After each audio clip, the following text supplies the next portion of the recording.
Army chief general Syed Asim Munir کا چین کا سرکاری دورہ، فیلڈ مارشل کی چین کی اعلیٰ سیاسی اور عسکری قیادت کے ساتھ ملاقاتیں۔ ISPR کے مطابق فیلڈ مارشل نے چین کے نائب صدر اور خارجہ وزیر سے ملاقات کی، علاقائی اور عالمی سیاسی صورتحال پر تبادلہ خیال کیا گیا۔ سی پیک میں تعاون اور جغرافیائی اور سیاسی چیلنجز کے حوالے سے بھی بات چیت۔ چینی قیادت نے جنوبی ایشیا میں امن اقدامات میں پاک فوج کے کردار کی اہمیت کو سراہا۔ فیلڈ مارشل نے چین کی PLA کے سیاسی امور کے سربراہ اور چیف آف اسٹاف سے بھی ملاقات۔ جنرل سید عاصم منیر کو PLA آرمی ہیڈ کوارٹرز پہنچنے پر گارڈ آف آنر پیش کیا گیا۔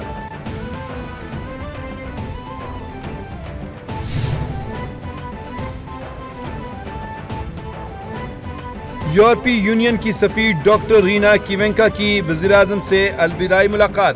وزیراعظم شہباز شریف نے ڈاکٹر رینا کیونکا کے سفارتی خدمات کو سراہتے ہوئے پاکستان اور یورپی یونین کے تعلقات کی مضبوطی میں اہم کردار ادا کرنے پر ان کا شکریہ ادا کیا۔ وزیراعظم نے پاکستان کے سب سے بڑے تجارتی شراکت داروں میں سے ایک کے طور پر یورپی یونین کی اہمیت کو اجاگر کیا۔ یورپی یونین کی سفیر نے پاکستان میں قیام کے دوران ملنے والے تعاون پر وزیراعظم کا شکریہ ادا کیا۔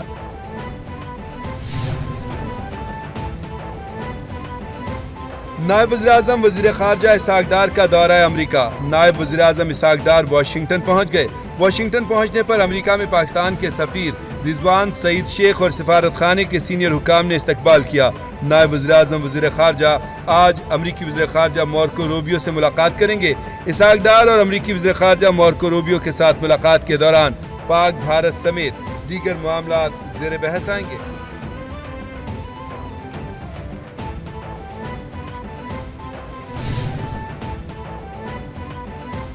رہنما PTI حماد اظہر کا عدالت میں سرنڈر کرنے کا فیصلہ۔ ذرائع کے مطابق حماد اظہر نے ضمانت کے لیے عدالت سے رجوع کا فیصلہ قریبی افراد کے مشورے کے بعد کیا۔ حماد اظہر نے اپنے ایکس پیغام میں کہا، جعلی پرچوں کا نشانہ ہوں جن کا کوئی سر پیر نہیں۔ والد کے انتقال کے بعد والدہ کے ساتھ رہنے کی خواہش رکھتا ہوں۔ حماد اظہر 2 سال روپوش رہنے کے بعد والد کی وفات پر سامنے آئے تھے۔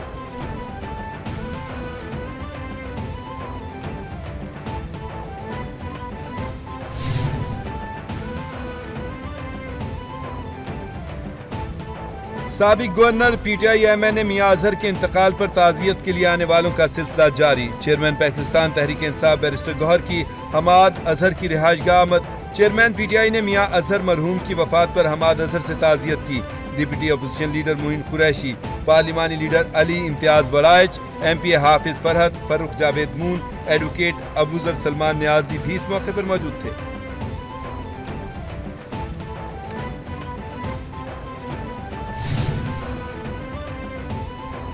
علیمہ خان نے بانی PTI سے پاور آف اٹارنی پر دستخط کی اجازت کے لیے اسلام آباد ہائی کورٹ سے رجوع کر لیا۔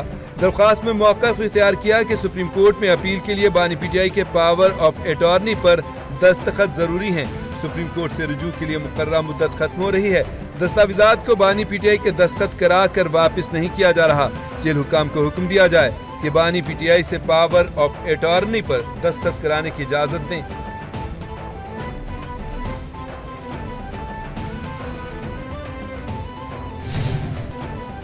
لاہور میں صبح سویرے بارش، مزید بادل بھی برسیں گے۔ پنجاب کے دیگر اضلاع میں آج بھی بارش کا امکان۔ پنجاب کے دریاؤں اور ندی نالوں میں طغیانی۔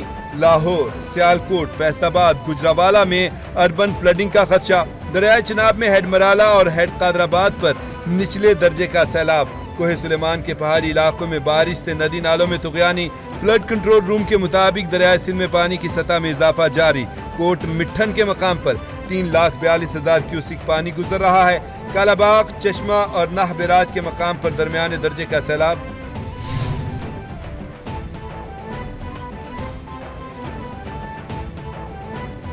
پاک فضائیہ کا گلگت بلتستان میں ریسکیو مشن کامیابی سے مکمل۔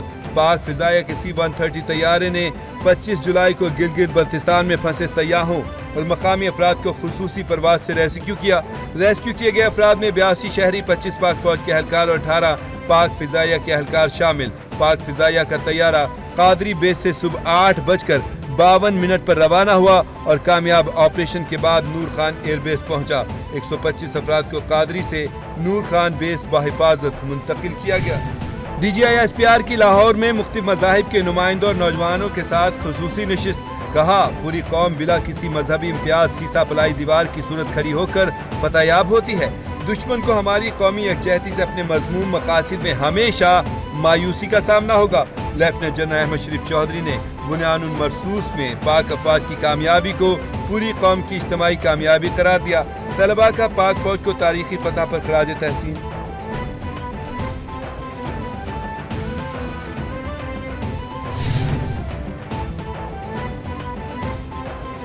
لاہور میں 9 مئی جلاؤ گھیراؤ کیس. شاہ محمود قریشی، اعظم خان سواتی سمیت دیگر کی عبوری ضمانتوں میں 19 ستمبر تک توسیع.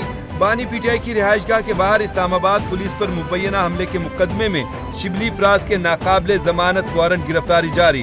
عدالت نے بانی پی ٹی آئی کو سمن بذریعہ جیل روبکار جاری کر دیے. جوڈیشل مجسٹریٹ سہیل رفیق نے کیس کی سماعت 30 جولائی کو مقرر کر دی.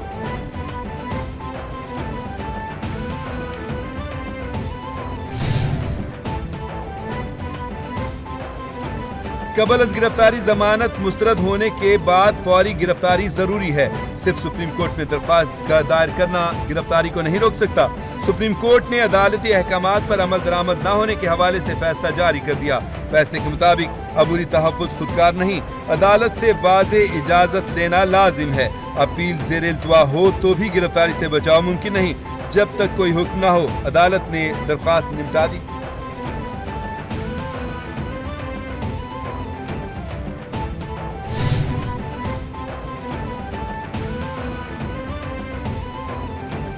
پاکستان کی فلسطین کے مغربی کنارے کو اسرائیلی پارلیمنٹ کی جانب سے خود مختاری دینے کے غیر قانونی دعوے کی مذمت. فلسطینی عوام کے ناقابل تنسیق حق خود ارادیت کے لیے اپنی غیر متزلزل حمایت کا اعادہ. دفتر خارجہ نے اپنے بیان میں کہا ایسے ہی ایک طرفہ اقدامات نہ صرف علاقائی استحکام کے لیے خطرہ ہیں، ایک منصفانہ اور دیرپا حل کے امکانات کو بھی نقصان پہنچاتے ہیں. عالمی برادری اسرائیل کو جواب دہ ٹھہرائے.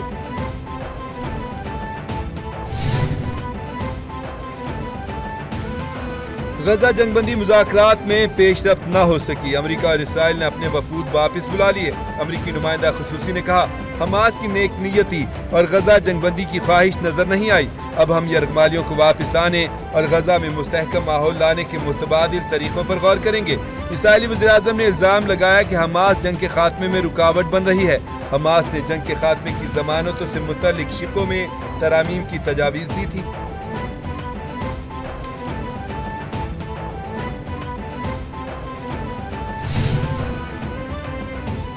فرانس کا فلسطین کو تسلیم کرنے کا اعلان. فرانسیسی صدر نے فلسطین کے صدر محمود عباس کو لکھا گیا خط سوشل میڈیا پر شیئر کر دیا. صدر میکرون نے خط میں کہا کہ فلسطین کو تسلیم کرنے کا باضابطہ اعلان ستمبر میں اقوام متحدہ کی جنرل اسمبلی میں کروں گا. فیصلہ مشرق وسطیٰ میں منصفانہ اور پائیدار امن کے لیے کیا.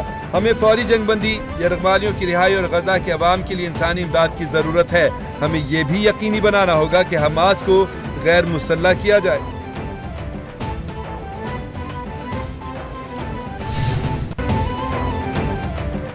بھارتی فضائیہ کے سابق آفیسر ہرجیت سنگھ نے بھارتی فوج کے اندر ذہنی عدم توازن اور فیصلہ سازی کی ناکامی کو بے نقاب کر دیا. کہا بھارتی ایئر ڈیفنس میں شدید ذہنی دباؤ اور نفسیاتی مسائل کے حامل بہت سے افسران ہیں. بھارتی فوج کا ایئر ڈیفنس نظام دراصل ایک افسوسناک کہانی اور کھلا مذاق ہے. بھارتی ایئر ڈیفنس کے پاس آج بھی تقریباً 80% ایئر ڈیفنس توپیں ہیں. ایئر ڈیفنس کا افسر کہتا ہے کہ میں ریڈار آن نہیں کر سکتا کیونکہ اس کا پتہ چل جائے گا.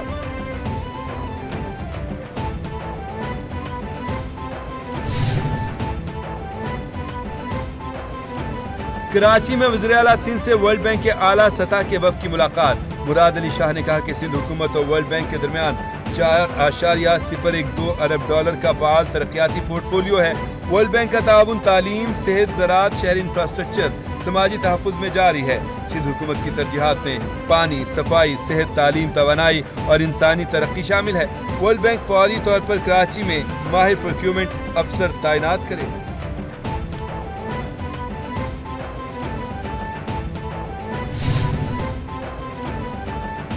حکومت سندھ کا یوم آزادی کی تقریبات بھرپور انداز میں منانے کا فیصلہ. سینئر وزیر شرجیل انعام میمن کی زیر صدارت یوم آزادی اور مارکہ حق کی تقریبات کے انتظامات سے متعلق اجلاس. یوم آزادی کی تقریبات کے لیے تیاریوں کا جائزہ لیا گیا۔ سرکاری عمارتوں، سڑکوں، بسوں، ٹرینوں، مارکیٹوں اور دیگر عوامی مقامات کو قومی پرچموں، روشنی اور بینرز سے سجایا جائے گا۔ میڈیا پر بھرپور مہم کے ذریعے عوام کو شامل ہونے کی دعوت دی جائے گی۔